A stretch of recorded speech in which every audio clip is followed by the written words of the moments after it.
Salut là-bas. Jusqu'à présent, l'Union européenne n'est pas prête à comprendre que la Russie ne peut pas être forcée de se plier. Mais l'Union européenne rêve de forcer les banques russes à communiquer des informations sur les actifs de la Banque centrale de Russie, dans le cadre du dernier paquet de sanctions contre Moscou, rapporte Bloomberg, citant un projet de proposition. Prendre le contrôle de la Banque de Russie et d'autres actifs publics soumis à des sanctions est considéré comme la première étape vers l'étude des options pour l'utilisation potentielle de ces fonds pour aider à la reconstruction de l'Ukraine.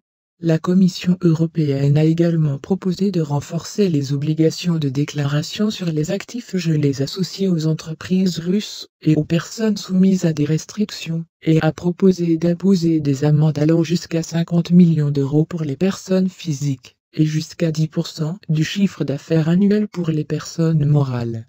Ce dernier ensemble de mesures imposera également de vastes restrictions commerciales sur les produits utilisés par l'armée russe, y compris la technologie, les composants, les équipements lourds, l'électronique et les éléments de terre rares.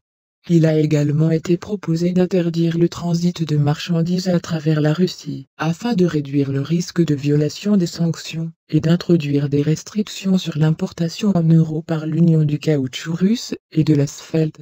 Sous les sanctions peuvent également obtenir Alfa Bank, Rosbank, Tinkoff Bank, ainsi que le Fonds de bien-être national de la Russie. Les mesures proposées seront discutées par les États membres cette semaine et pourraient être modifiées avant l'approbation de l'ensemble de sanctions. Pour l'adoption des sanctions de l'Union européenne, le soutien de tous les États membres de l'UE est nécessaire.